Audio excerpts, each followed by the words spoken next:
Hello, ladies and gentlemen, and welcome back for a Monday edition of the Steel City Sports Report, where we talk all things Steelers, Penguins, and Pirates. I'm your host, Brady Vini, and today's report includes the black and gold dominate the black and silver.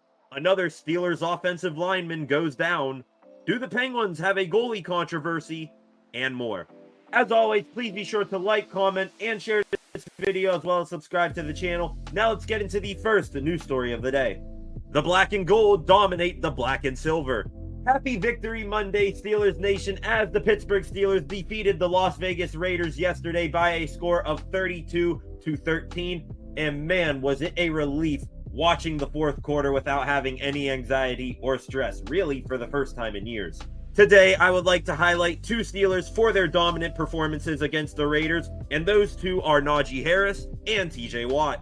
Harris had his best game of the year so far, and maybe one of the best of his career, by running for 106 yards in 14 attempts. Within that, he had a 36-yard touchdown run down the sideline, diving for the goal line, which is an explosive play that we have been waiting to see from him for a long time. Naj did it all. Whether it was running through contact and dragging bodies for extra yardage, or juking Raiders corner Jack Jones out of the stadium, this was one of the most complete performances from Najee you will probably see. As quarterback Justin Fields said after the game, "I don't know what he ate last night. I don't know what he did, but he sure did ball out today." Maybe Harris had a little extra pep in his step yesterday and wanted to pay homage to his friend Marshawn Lynch, who was in the building for yesterday's game with a beast mode type performance. The second dominant performance of the game comes from a real wild card here in TJ Watt. I mean, what else can be said about this guy?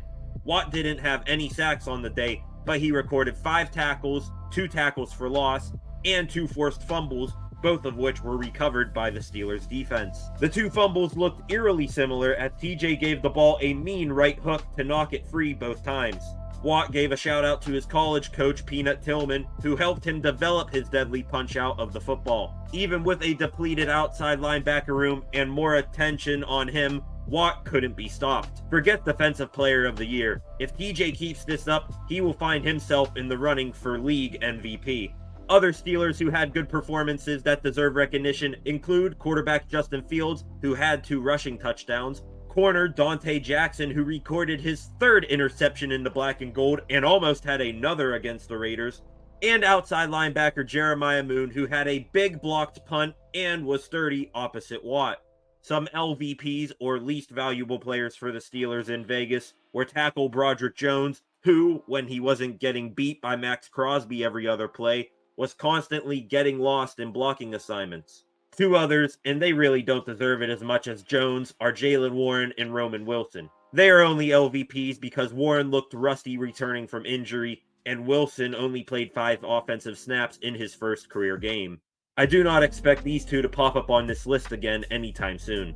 Following this victory, which turned Sin City into Yin's City, the Steelers are now 4-2 as they head back to Pittsburgh to take on the New York Jets this upcoming Sunday night. Another Steelers offensive lineman goes down. Though the Steelers got the win in Vegas, they once again took another hit on the offensive line, and this may be the biggest one yet. Midway through the third quarter, Steelers rookie center Zach Frazier was blocking a defensive tackle on a Najee Harris run when Raiders defensive end Tyree Wilson landed on the back of Frazier's left leg below the knee. Looking at the replay, Frazier was in immediate pain and decided to stay down on the field and let the medical staff come out and check on him. The former West Virginia Mountaineer laid on the field for several moments before being helped up and off the field by Steelers trainers. After some time in the blue medical tent on the sideline, Frazier walked to the locker room under his own power, but with a noticeable limp, and Ryan McCullum finished at center. After the game, head coach Mike Tomlin confirmed that Frazier's injury is an ankle, and Tomlin will most likely give an update on his status in his Tuesday press conference. Steelers Nation is hoping he avoids IR like his offensive line counterparts in Troy Fautanu, James Daniels, and Nate Herbig, as well as the newest addition to Pittsburgh's IR, an outside linebacker DeMarvin Leal, who was ruled out for the season with a neck injury on Saturday. I and many other Steelers fans are praying that this is nothing too serious for Frazier, as he, in his rookie season, has been one of the Steelers' best offensive linemen this year. Evgeny Malkin breaks his second of 3 milestones. And there it is, ladies and gentlemen. Congratulations to Penguins forward Evgeny Malkin for reaching 1,300 career points as he assisted on the only two Penguins goals in their 4-2 loss to the Toronto Maple Leafs on Saturday night. The Russian superstar reaches 1,300 career points in Toronto on Saturday night after recording his 800th career assist in Detroit last Thursday. He is also the third active player in the NHL to reach 1,300 career points as he sits behind teammate Sidney Crosby, who is actually 1 point away from 1,600 career points, and fellow Russian Alex Ovechkin, who has 1,550 career points. The Penguins are back in action Monday night in Montreal to take on the Canadiens at 7:30 p.m. We will all have to tune in tonight to see if Sidney Crosby can make it 1,600 career points and if Malkin can score 2 goals to make it 500 in his career. And finally, do the Penguins have a goaltender controversy? Speaking of the Penguins game tonight in Montreal, Tristan Jarry is in net for the black and gold. But there is definitely, at least in the media, a controversy over who the Pens' top goalie is right now. On Saturday night, head coach Mike Sullivan once again went with Yoel Blomqvist against a high-power offensive team in the Maple Leafs. Blomqvist was superb in his NHL debut against the Red Wings, and was good once again against the Leafs, though the team lost. As for tonight's starter in Jarry, he got shelled by the Rangers in a 6-0 loss last Wednesday night.